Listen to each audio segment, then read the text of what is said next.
Okay, we're here today in central Queensland at a place called Monell with Peter Aisthorpe and Luke Aisthorpe, and I just wanted to talk about blondes and crossbreeding.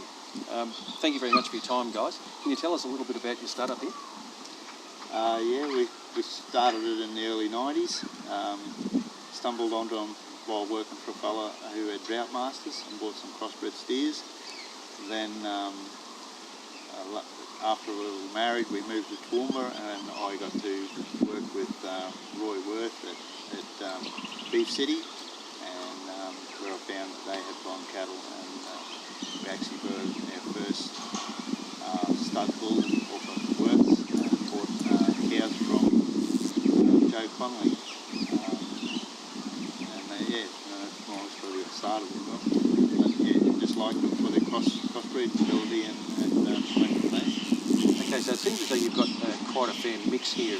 Can you just give us an idea of the different breeds that you've got and what you've actually crossed the blondes with? We had a lot of Brahman here originally, and then we crossed with the Charolais, and then we've put the blondes in with them.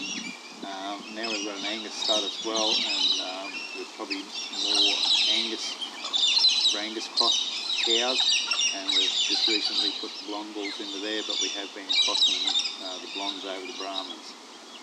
And how have you found the blondes compared to other breeds, especially with the crossbreeding side of it? We've just liked them for their carcass and their durability. They're a pretty low maintenance animal to have around. The temperament's pretty good. They cross real good with the Brahmans, and they cross real good with the Angus. Yeah, okay. And Luke, I believe you've been out in the showing ring. Can you talk about some of your successes out there with some of the blondes?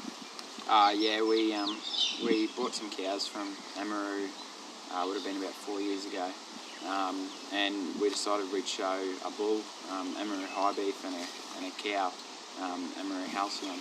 And Halcyon did very well in up against other breeds. She got a reserve champion as a big heifer against cows and calves at Biggin Show.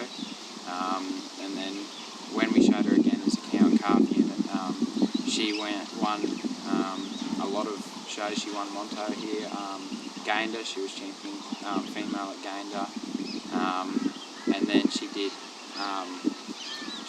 very well at major shows. She was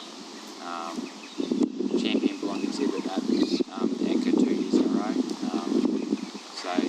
And this year we had a little bit more competition there. There was 3 other studs, and we got a reserve champion bull down there with an Pole Kaysan. So we were very happy with that. Fantastic. And Peter, just it looks like some fairly rugged terrain that you've got around here. How have the blondes actually handled that when you actually introduced them? Can you give us a bit of an idea of how did the Brahmans go versus the blondes and whatnot? Yeah, we found that the cattle worked the whole of the country, where we were a little bit surprised. Their Brahmans used to just stay on the flats and along the creek flats. Once we introduced them and got into a crossbreeding program with them, the cattle worked all over the country, which meant that we had to muster the whole place instead of just going along the creeks or the flats.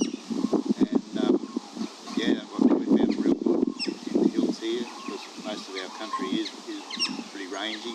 We've got some undulating stuff around the middle, but the rest of it runs up into pretty high country, and they do work the country for us.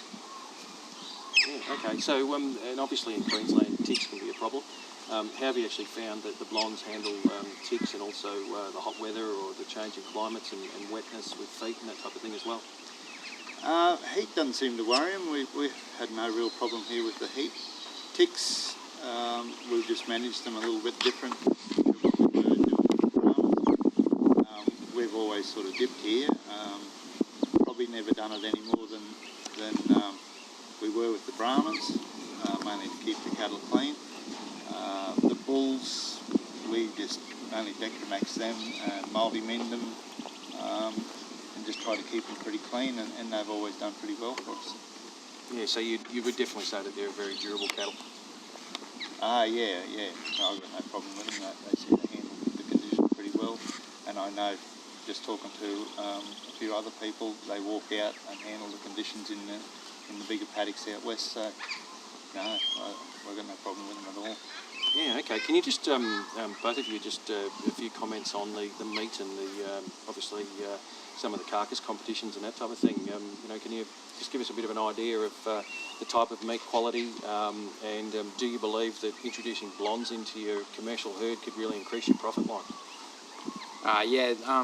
The blondes are very high yielding cattle, so you get more meat for you, compared to other cattle where they might be only yielding out like 50% or something like that. You'll get a bit more with your blondes, so it's really good for your buyers too, because they'll buy the meat and they're getting more meat for what they pay for the animals, so they come back and buy more blondes because they know what they're getting. They know they're getting a lot of meat for their money, and they're prepared to buy them. And they're just really efficient cattle. Like, they don't get over fat, and like muscle is meat, so why wouldn't you? So you're saying less bone and more meat? Would that be a good statement, especially with the crossbreeding? Would that be right? Yeah, for sure. So that means that basically more meat means more profit. Would that be correct? Yeah.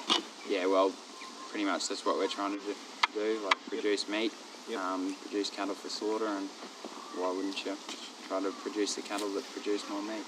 Yeah, absolutely. And just from a calving point of view, especially with your crossing, how have you gone with your calving? Have you had many stuck? Have you had to pull too many calves, or is introducing a blonde bull made calving easier or harder, or just a few comments on that? No, we've never had any trouble with our commercial cattle on calving, but we do look at their figures to see whether their birth weights and that on bull selection when we're using them over heifers and over the cows. But no, we've never had any problem with them in the commercial herd or in the crossbreeding programs and that with them at all. No, we're pretty happy. Yeah, okay. All right. Well, it sounds like a real success story then. And look, I really appreciate your time, guys. Thank you very much.